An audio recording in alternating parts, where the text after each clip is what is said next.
Thục Hán bị diệt, vì sao Đông Ngô vẫn có thể trụ được gần 2 thập kỷ trước dòng họ Tư Mã? Đâu là lý do giúp tập đoàn chính trị này có thể trụ lại trên võ đài lịch sử tới gần 2 thập kỷ trong cảnh tứ cố vô thân như vậy? Năm 263, Thục Hán bị tiêu diệt dưới tay chính quyền Tào Ngụy khi ấy đang bị thao túng bởi gia tộc Tư Mã. Nhìn lại cuộc binh biến năm đó, không khó để nhận thấy một sự thật rằng Tư Mã Chiêu bây giờ có thể trong một khoảng thời gian ngắn ngủi tiêu diệt Thục quốc, nhưng sau đó lại không dám thuận thế phát động chiến tranh đánh Đông Ngô. Phải biết rằng lúc bấy giờ, Đông Ngô vừa mất đi một đồng minh quan trọng là Thục Hán, vì thế chỉ có thể thân cô thế cô đấu kháng với thế lực cường đại của nhà Tư Mã. Hơn nữa khi ấy, khuynh hướng phát triển của tập đoàn chính trị này đã dần lộ rõ nhiều điểm yếu. Vì vậy việc Đông Ngô có kết cục tương tự như Thục Hán chỉ là điều sớm muộn. Thế nhưng thực tế lịch sử cũng đã cho thấy, phải tới 17 năm sau, Đông Ngô mới bị vương triều của gia tộc Tư Mã xóa sổ.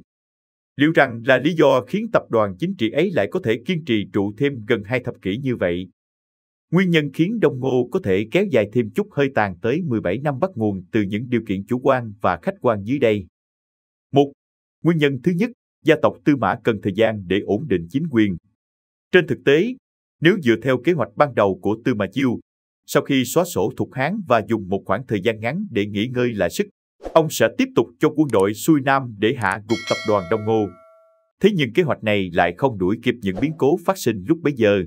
Bởi lẽ chỉ 2 năm sau khi diệt Thục, Tư Mã Chiêu đã lâm bệnh qua đời. Những dự định của ông cũng vì vậy mà liên tục bị trì hoãn. Người kế thừa của gia tộc khi ấy là Tư Mã Viêm, mặc dù chiếm được ngai vàng để lên ngôi xưng đế, thế nhưng vương triều Tây Tấn mới thành lập lại biến thành một chính quyền non trẻ, căn cơ không ổn định, kéo theo đó là vô số các vấn đề phát sinh yêu cầu nhà vua cần đích thân xử lý. Đánh giá một cách khách quan mà nói, vào thời điểm mới lập quốc, nếu căn cơ của gia tộc Tư Mã không được ổn định trước tiên, thì Tư Mã Viêm càng không thể tùy tiện tiến đánh Đông Ngô.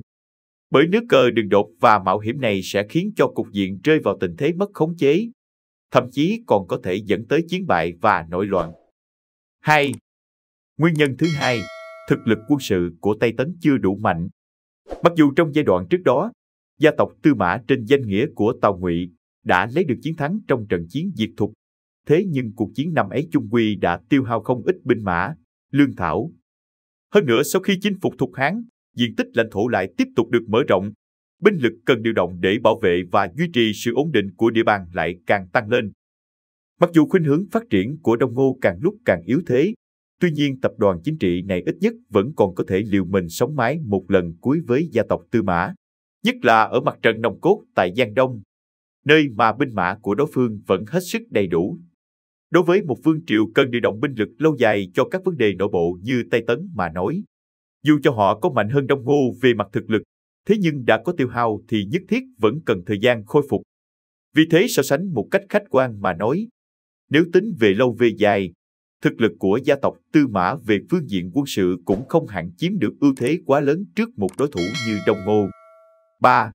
Nguyên nhân thứ ba, lương thảo, vật tư thiếu thốn.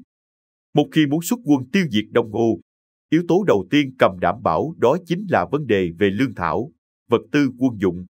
Thế nhưng sau khi trải qua cuộc chiến diệt Thục và chiến dịch Bình Định phản loạn, tình trạng thiếu thốn quân nhu đã trở thành một vấn đề lớn đối với gia tộc Tư Mã.